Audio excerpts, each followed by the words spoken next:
I'm Hugh Bonneville, and welcome to Sherlock Holmes Short Stories, the series where we delve into the files of fiction's most brilliant detective, following his keen mind and unerring instincts from the first subtle clue to the final dramatic revelation. This time we venture into The Man with the Twisted Lip, a tale that begins in the opium dens of Victorian London's East End, where a respectable businessman has vanished without a trace. Across 2 immersive episodes, we'll follow the great detective from the fog-shrouded docks of the Thames to the quiet country estates of Kent, as he unravels a mystery in which nothing can be taken at face value. A blood-stained windowsill, a coat weighted with pennies, and a beggar with a twisted lip. All pieces of a puzzle that only Sherlock Holmes can solve. From the Noiser Network, this is The Man with the Twisted Lip, Part 1.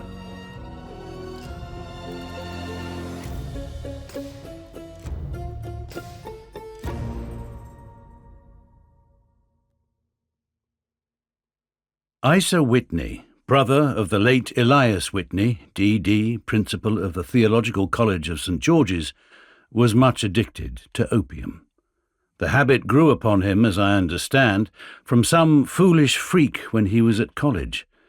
For having read De Quincey's description of his dreams and sensations, he had drenched his tobacco with laudanum in an attempt to produce the same effects. He found, as so many more have done, that the practice is easier to attain than to get rid of, and for many years he continued to be a slave to the drug, an object of mingled horror and pity to his friends and relatives. I can see him now, with yellow, pasty face, drooping lids, and pinpoint pupils, all huddled in a chair, the wreck and ruin of a noble man. One night, it was in June '89, there came a ring to my bell, about the hour when a man gives his first yawn and glances at the clock. I sat up in my chair, and my wife laid her needlework down in her lap and made a little face of disappointment. "A patient," said she. "You'll have to go out." I groaned, for I was newly come back from a weary day.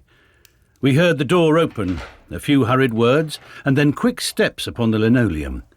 Our own door flew open, and a lady, clad in a dark-coloured outfit with a black veil, entered the room.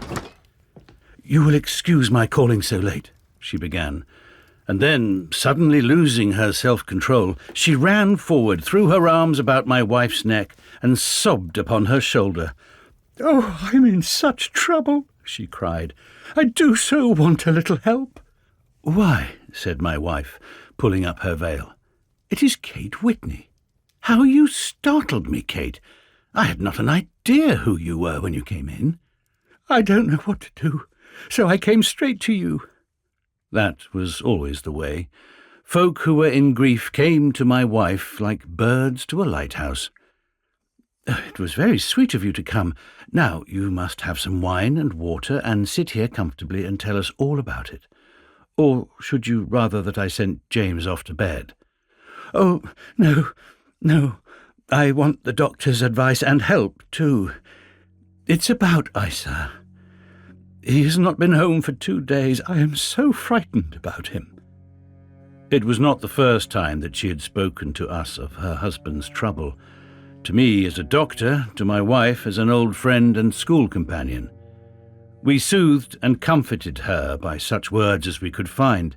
Did she know where her husband was? Was it possible that we could bring him back to her? It seems that it was. She had the surest information that of late he had, when the fit was on him, made use of an opium den in the farthest east of the city.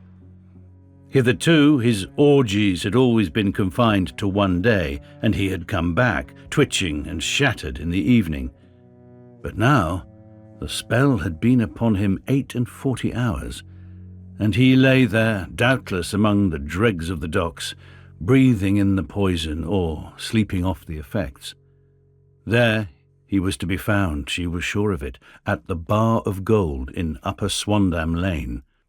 But what was she to do? How could she, a young and timid woman, make her way into such a place and pluck her husband out from among the ruffians who surrounded him? There was the case, and of course there was but one way out of it. Might I not escort her to this place? And then, as a second thought, why should she come at all? I was Isa Whitney's medical adviser, and as such I had influence over him. I could manage it better if I were alone. I promised her on my word that I would send him home in a cab within 2 hours, if he were indeed at the address which she had given me. And so in 10 minutes I had left my armchair and cheery sitting room behind me, and was speeding eastward in a hansom on a strange errand, as it seemed to me at the time, though the future only could show how strange it was to be. But there was no great difficulty in the first stage of my adventure. Upper Swandam Lane is a vile alley, lurking behind the high wharves which line the north side of the river to the east of London Bridge. Between a slop shop and a gin shop, approached by a steep flight of steps leading down to a black gap like the mouth of a cave, I found the den of which I was in search.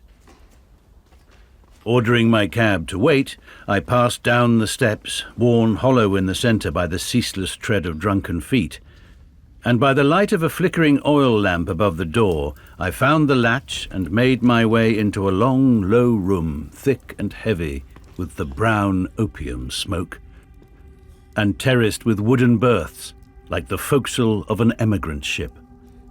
Through the gloom, one could dimly catch a glimpse of bodies lying in strange, fantastic poses, bowed shoulders, bent knees, heads thrown back and chins pointing upward, with here and there a dark, lacklustre eye turned upon the newcomer.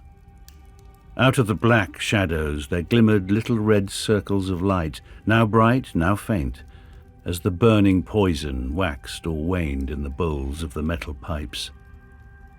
The most lay silent, but some muttered to themselves, and others talked together in a strange, low, monotonous voice, their conversation coming in gushes, and then suddenly tailing off into silence, each mumbling out his own thoughts and paying little heed to the words of his neighbour.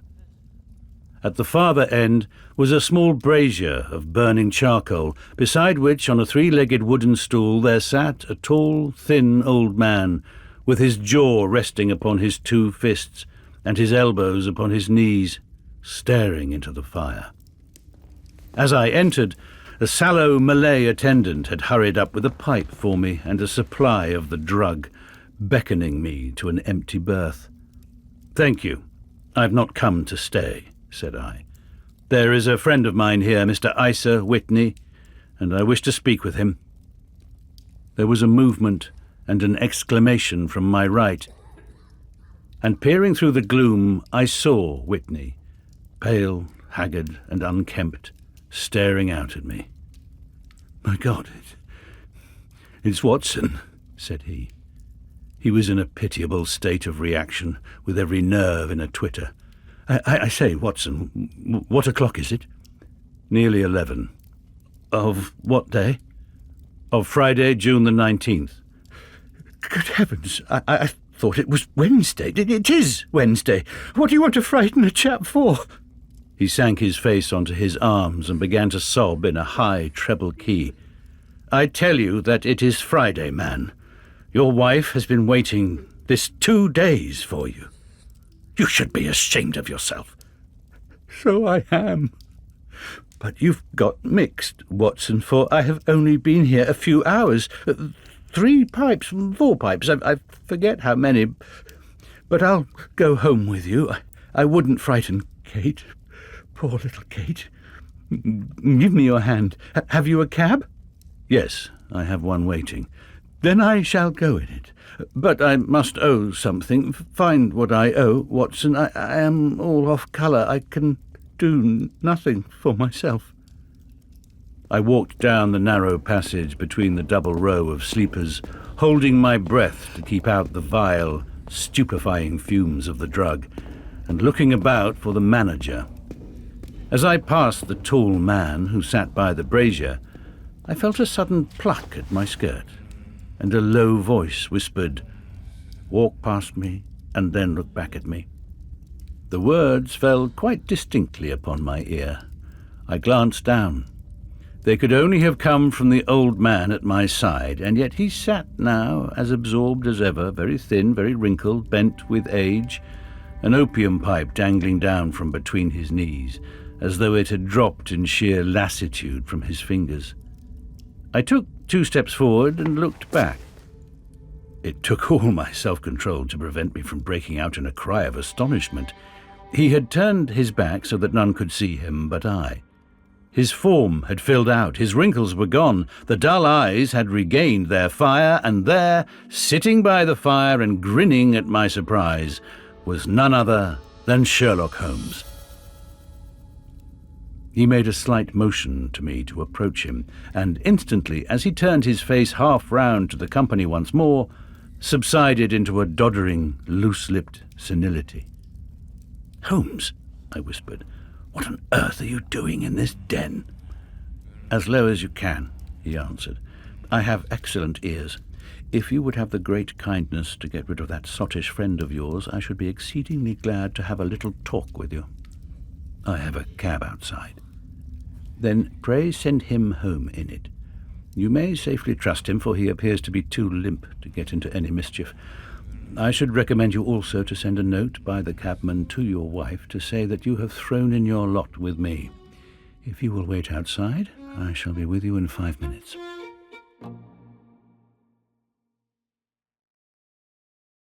It was difficult to refuse any of Sherlock Holmes's requests, for they were always so exceedingly definite and put forward with such a quiet air of mastery.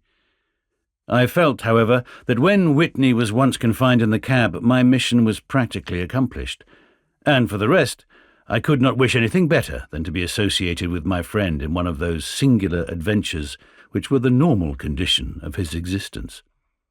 In a few minutes I had written my note, paid Whitney's bill, led him out to the cab, and seen him driven through the darkness. In a very short time a decrepit figure had emerged from the opium den, and I was walking down the street with Sherlock Holmes. For 2 streets he shuffled along with a bent back and an uncertain foot. Then, glancing quickly round, he straightened himself out and burst into a hearty fit of laughter. "I suppose, Watson," said he, "that you imagine that I have added opium smoking to cocaine injections and all the other little weaknesses on which you have favoured me with your medical views. I was certainly surprised to find you there, but not more so than I to find you. I came to find a friend, and I to find an enemy." "An enemy?" "Yes. One of my natural enemies, or shall I say my natural prey. Briefly, Watson, I am in the midst of a very remarkable inquiry, and I have hoped to find a clue in the incoherent ramblings of these sots, as I have done before now. Had I been recognised in that den, my life would not have been worth an hour's purchase, for I have used it before now for my own purposes, and the rascally fellow, a Lascar, who runs it, has sworn to have vengeance upon me. There is a trap-door at the back of that building near the corner of Paul's Wharf, which could tell some strange tales of what has passed through it upon the moonless nights." "What? You do not mean bodies?" "Aye, bodies, Watson. We should be rich men if we had £1,000 for every poor devil who has been done to death in that den. It is the vilest murder trap on the whole riverside, and I fear that Neville St. Clair has entered it never to leave it more. But our trap should be here." He put his 2 forefingers between his teeth and whistled shrilly, a signal which was answered by a similar whistle from the distance, followed shortly by the rattle of wheels and the clink of horses' hooves. "Now, Watson," said Holmes, as a tall dog-cart dashed up through the gloom, throwing out 2 golden tunnels of yellow light from its side lanterns. "You'll come with me, won't you?" "If I can be of use." "Oh, a trusty comrade is always of use, and a chronicler still more so. My room at the Cedars is a double-bedded one." "The Cedars?" Yes, that is Mr. St. Clair's house. I am staying there while I conduct the inquiry. Well, where is it, then? Near Lee, in Kent. We have a 7-mile drive before us. But I am all in the dark. Of course you are. You'll know all about it presently. Jump up here. All right, John, we shall not need you. Here's £50. Look out for me tomorrow about 11. Give her her head. So long, then. He flicked the horse with his whip, and we dashed away through the endless succession of sombre and deserted streets, which widened gradually, until we were flying across a broad, balustraded bridge, with the murky river flowing sluggishly beneath us. Beyond lay another dull wilderness of bricks and mortar, its silence broken only by the heavy, regular footfall of the policeman, or the songs and shouts of some belated party of revellers. A dull wrack was drifting slowly across the sky, and a star or two twinkled dimly here and there through the rifts of the clouds. Holmes drove in silence, with his head sunk upon his breast, and the air of a man who is lost in thought, while I sat beside him, curious to learn what this new quest might be, which seemed to tax his powers so sorely, and yet afraid to break in upon the current of his thoughts. We had driven several miles, and were beginning to get to the fringe of the belt of suburban villas, when he shook himself, shrugged his shoulders, and lit up his pipe, with the air of a man who has satisfied himself that he is acting for the best. "You have a grand gift of silence, Watson," said he. "It makes you quite invaluable as a companion. Upon my word, it is a great thing for me to have someone to talk to, for my own thoughts are not over-pleasant. I was wondering what I should say to this dear little woman tonight when she meets me at the door. You forget that I know nothing about it. I shall just have time to tell you the facts of the case before we get to Lee. It seems absurdly simple, and yet somehow I can get nothing to go upon. There's plenty of thread, no doubt, but I can't get the end of it into my hand. Now I'll state the case clearly and concisely to you, Watson, and maybe you can see a spark where all is dark to me. Proceed, then." Some years ago, to be definite in May 1884, there came to Lee a gentleman, Neville St. by name, who appeared to have plenty of money. He took a large villa, laid out the grounds very nicely, and lived generally in good style. By degrees he made friends in the neighbourhood, and in 1887 he married the daughter of a local brewer, by whom he now has 2 children. He had no occupation, but was interested in several companies, and went into town as a rule in the morning, returning by the 5:14 from Cannon Street every night. Mr. St. Clair is now 37 years of age, is a man of temperate habits, a good husband, a very affectionate father, and a man who is popular with all who know him. I may add that his whole debts at the present moment, as far as we've been able to ascertain, amount to £88 10s, while he has £220 standing to his credit in the Capital and Counties Bank. There is no reason, therefore, to think that money troubles have been weighing upon his mind. Last Monday, Mr. Neville St. went into town rather earlier than usual, remarking before he started that he had 2 important commissions to perform, and that he would bring his little boy home a box of bricks. Now, by the merest chance, his wife received a telegram upon this same Monday, very shortly after his departure, to the effect that a small parcel of considerable value, which she had been expecting, was waiting for her at the offices of the Aberdeen Shipping Company. Now, if you are well up in your London, you will know that the office of the company is in Fresno Street, which branches out at Upper Swandam Lane, where you found me tonight. Mrs. St. had her lunch, started for the city, did some shopping, proceeded to the company's office, got her packet, and found herself at exactly 4:35 walking through Swandam Lane on her way back to the station. Have you followed me so far? It is very clear. If you remember, Monday was an exceedingly hot day, and Mrs. St. walked slowly, glancing about in the hope of seeing a cab, as she did not like the neighbourhood in which she found herself. While she was walking in this way down Swandam Lane, she suddenly heard a cry, and was struck cold to see her husband looking down at her, and, as it seemed to her, beckoning to her from a second-floor window. The window was open, and she distinctly saw his face, which she describes as being terribly agitated. He waved his hands frantically to her, and then vanished from the window so suddenly that it seemed to her that he had been plucked back by some irresistible force from behind.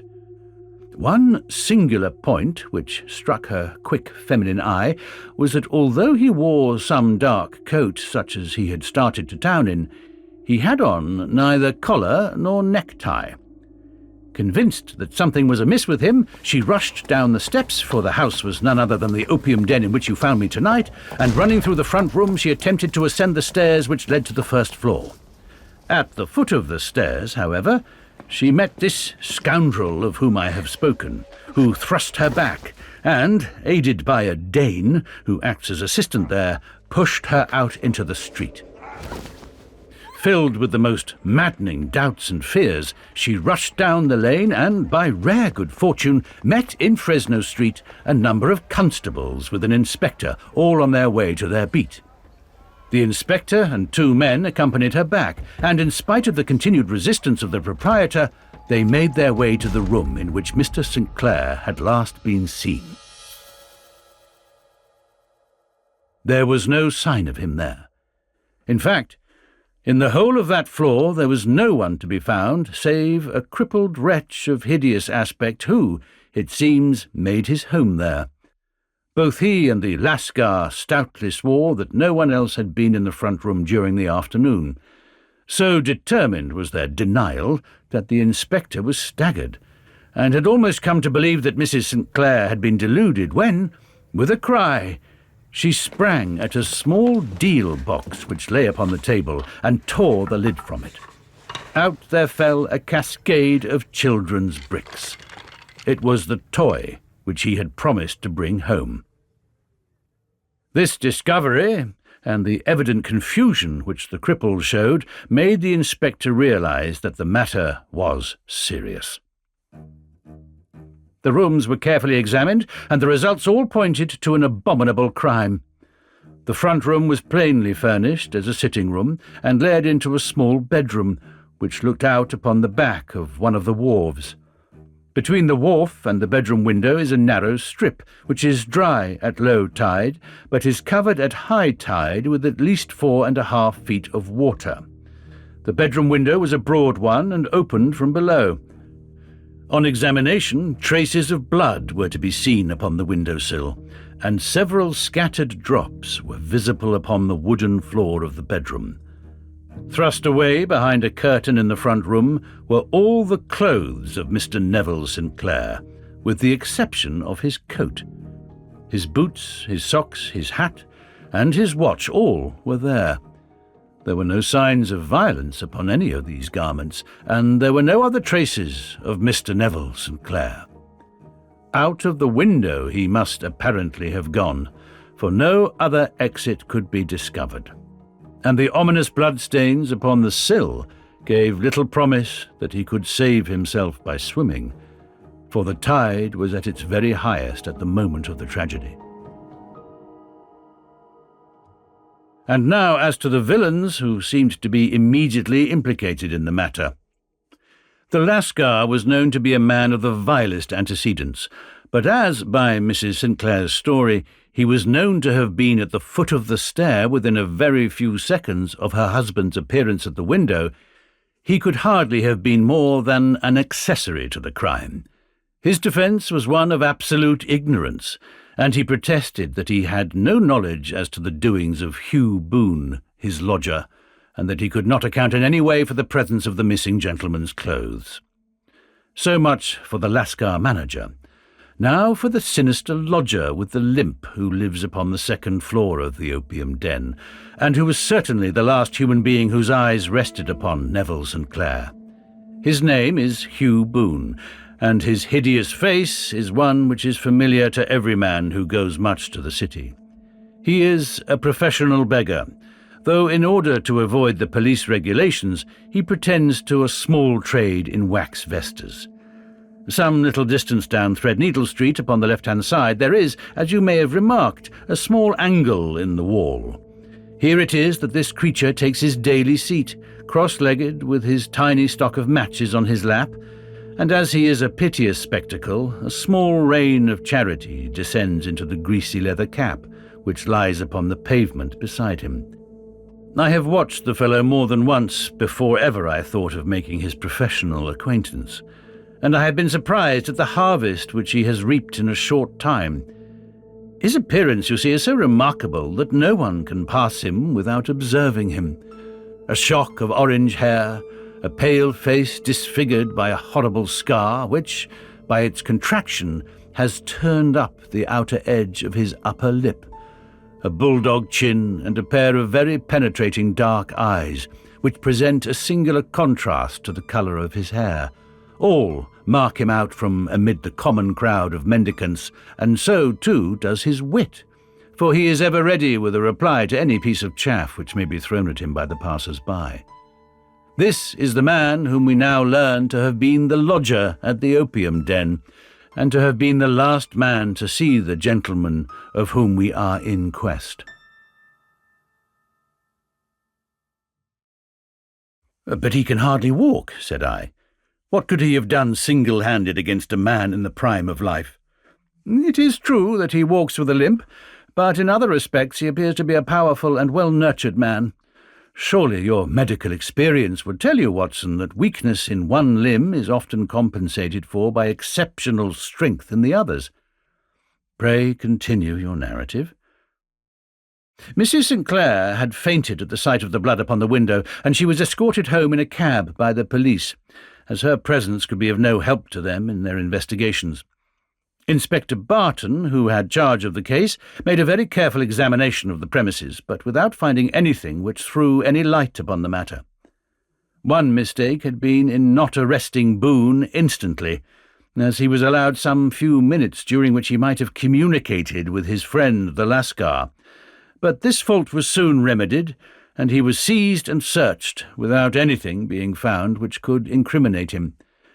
There were, it is true, some blood-stains upon his right shirt-sleeve, but he pointed to his ring finger, which had been cut near the nail, and explained that the bleeding came from there, adding that he had been to the window not long before, and that the stains which had been observed there came doubtless from the same source. He denied strenuously having ever seen Mr. Neville St. Clair, and swore that the presence of the clothes in his room was as much a mystery to him as to the police. As to Mrs. St. Clair's assertion that she had actually seen her husband at the window, he declared that she must have been either mad or dreaming. He was removed, loudly protesting, to the police station, while the inspector remained upon the premises in the hope that the ebbing tide might afford some fresh clue. And it did, though they hardly found upon the mud bank what they had feared to find. It was Neville St. Clair's coat, and not Neville St. Clair, which lay uncovered as the tide receded. And what do you think they found in the pockets?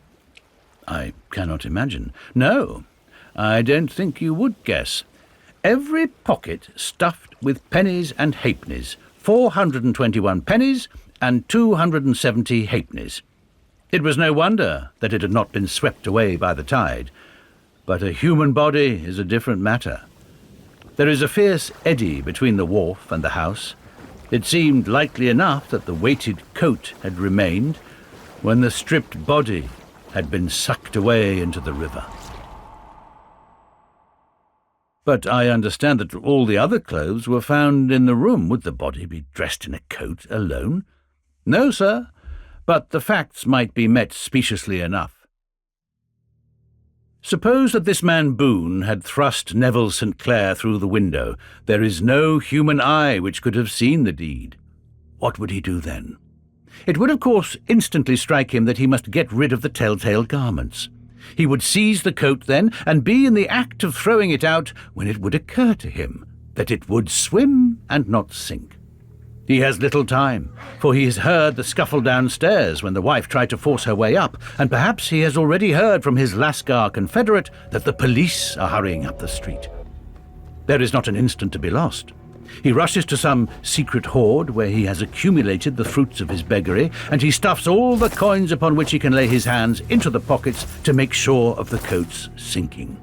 He throws it out, and would have done the same with the other garments had not he heard the rush of steps below, and only just had time to close the window when the police appeared. Oh, it certainly sounds feasible. Well, we will take it as a working hypothesis for want of a better. Boone, as I have told you, was arrested and taken to the station, but it could not be shown that there had ever before been anything against him.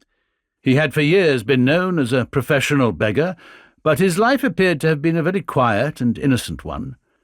There the matter stands at present, and the questions which have to be solved, what Neville St. Clair was doing in the opium den, what happened to him when there, where is he now, and what Hugh Boone had to do with his disappearance, are all as far from a solution as ever. I confess that I cannot recall any case within my experience which looked at the first glance so simple, and yet which presented such difficulties.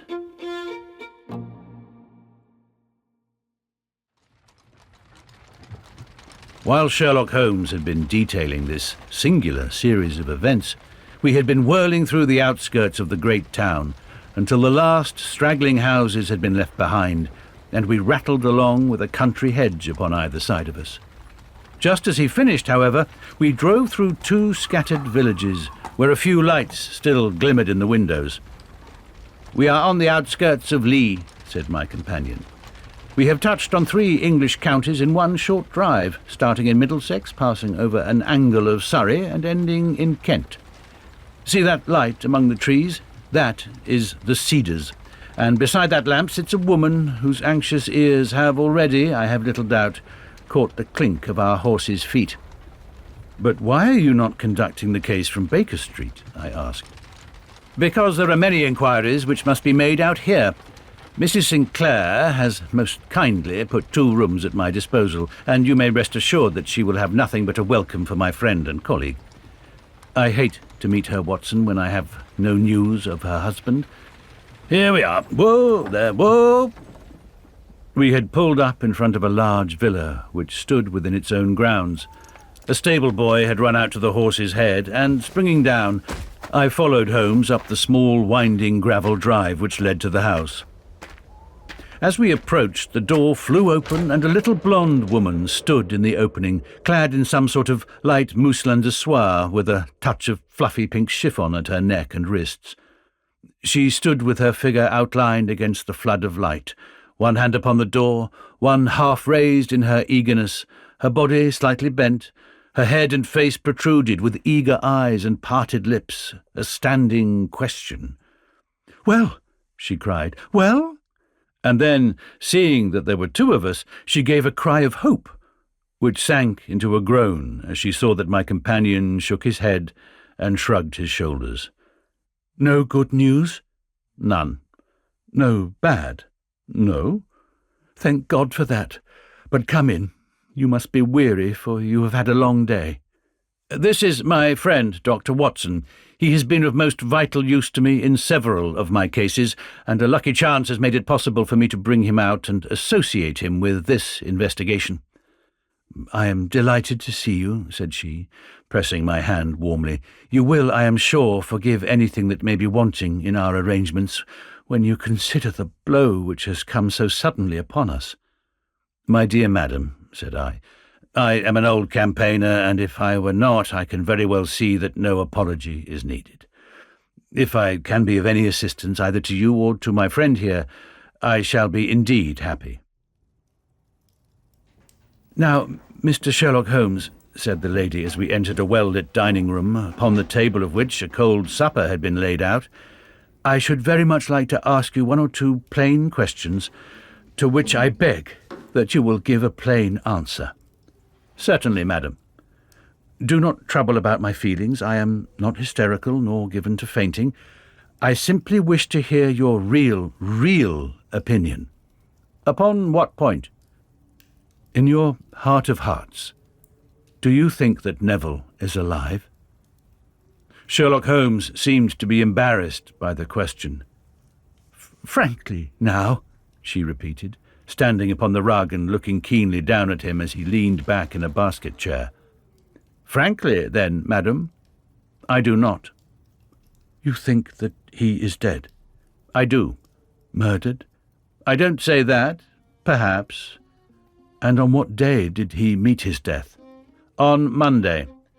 Then perhaps, Mr. Holmes, you will be good enough to explain how it is that I have received a letter from him today.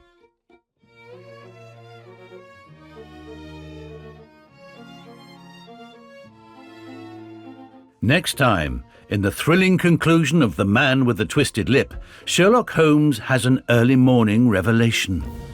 A Gladstone bag and a bath sponge become the most unlikely tools of detection. In a grimy prison cell, the true identity of the beggar Hugh Boone is dramatically revealed, and when Holmes finally unveils the truth, nothing about this strange case will be what it appears.